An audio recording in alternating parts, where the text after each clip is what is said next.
پہاڑوں کے دامن میں بسا ہوا نورپور صدیوں سے آباد تھا۔ اس گاؤں کے لوگ کھیتی باڑی کیا کرتے، مویشی پالا کرتے اور سادہ زندگی بسر کیا کرتے تھے۔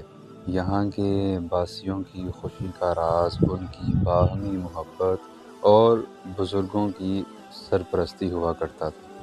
نورپور میں زندگی کا ہر فیصلہ بزرگوں کی چوپال میں طے پاتا تھا۔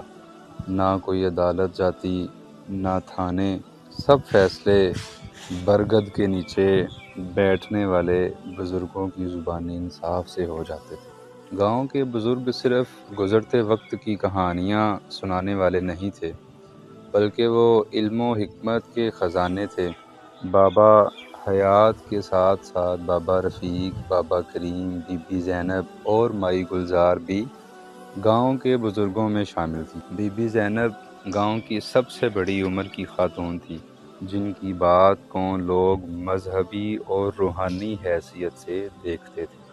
مائی گلزار حکمت میں ماہر تھیں۔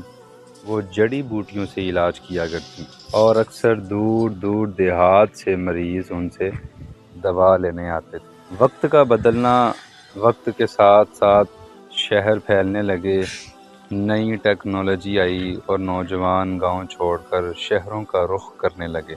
گاؤں کا سکون اب تنہائی میں بدلنے لگا تھا۔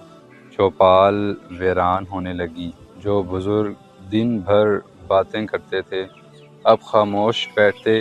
انہیں انتظار رہتا کہ کوئی آئے، ان کی بات سنے، ان سے مشورہ لے، مگر نوجوان مصروف ہو چکے تھے۔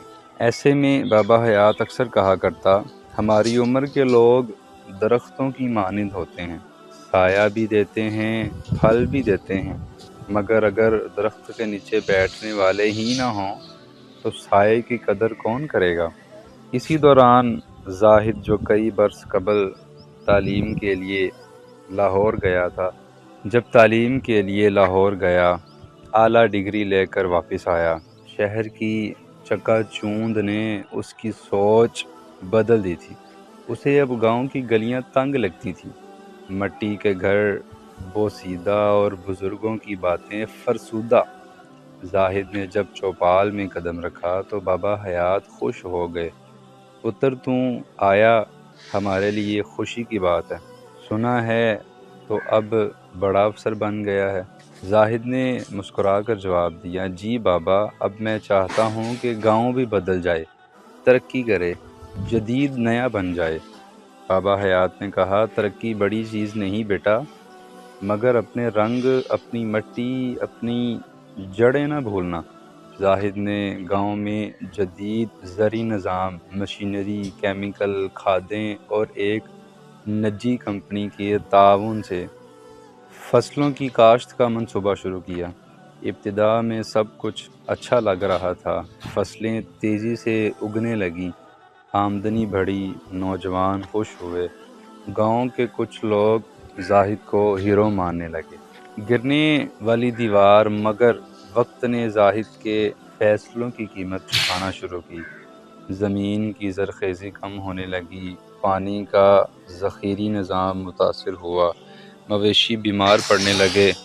بزرگوں کی پرانی ندی، جو کئی نسلوں سے پانی دیتی آئی تھی، آلودہ ہو گئی، اور پھر وہ دن آیا جب ایک فصل مکمل طور پر تباہ ہو گئی۔ کمپنی نے ہاتھ کھینچ لیا اور قرضوں کا بوجھ کسانوں کے کندھوں پر آ گرا۔ گاؤں میں کہرام مچ گیا، لوگ پریشان، مایوس اور غصے میں تھے۔ نوجوانوں نے زاہد سے سوالات شروع کیے اور زاہد کے پاس کوئی جواب نہ تھا۔ وہ شکستہ دل ہو کر برگد کے درخت کے نیچے آیا اور بابا حیات کے قدموں میں بیٹھ گیا۔ بابا جی، میں نے غلطی کی، آپ سب کی بات کو کم تر سمجھا، گاؤں کی مٹی کو زخم دیے، میں معافی چاہتا ہوں۔ بابا حیات نے اس کے سر پر ہاتھ رکھ کر کہا، پتر، انسان تبھی سیکھتا ہے جب وہ اپنی انا چھوڑ کر سچائی کے آگے جھک جائے۔ غلطی کی معافی تب ملتی ہے جب ندامت سچی ہو۔ پھر گاؤں میں ایک نئی شروعات ہوئی۔ اس بار بزرگوں کی رہنمائی اور نوجوانوں کی توانائی کے ساتھ بابا رفیق نے زمین کی پرانی تقسیم اور قدرتی کھاد کے نسخے بتائے۔ مائی گلزار نے جڑی بوٹیوں سے مٹی کی زرخیزی بحال کرنے کا طریقہ سکھایا۔ بی بی زینب نے روحانی مشورے اور صبر کی تلقین کی۔ زاہد اب ہر روز چوپال میں آیا کرتا، نوٹس لیتا، بزرگوں کے مشورے سنتا اور اپنی تعلیم کے ذریعے ان روایات کو سائنسی بنیادوں پر مضبوط بناتا۔ گاؤں کے بچے اب بزرگوں کی کہانیاں سنتے، ان سے سبق حاصل کرتے اور انہیں اپنایا کرتے تھے۔ چند سالوں میں نورپور پھر سے وہی بزرگوں کی بستی کہلانے لگا۔ اب وہاں جدید ترقی بھی تھی مگر اپنی جڑوں سے جڑی ہوئی تھی۔ ہر نیا منصوبہ پہلے چوپال میں آتا، بزرگوں سے مشورہ لیا جاتا، پھر عمل کیا جاتا۔ بابا حیات اپنی عمر کے آخری دنوں میں بھی چوپال آیا کرتے تھے اور مشورے دیا کرتے تھے۔ ہم درخت ہیں تم پتے ہو، جب تک تم ہم سے جڑے ہو ہرے ہو، الگ ہو گئے تو سوکھ جاؤ گے۔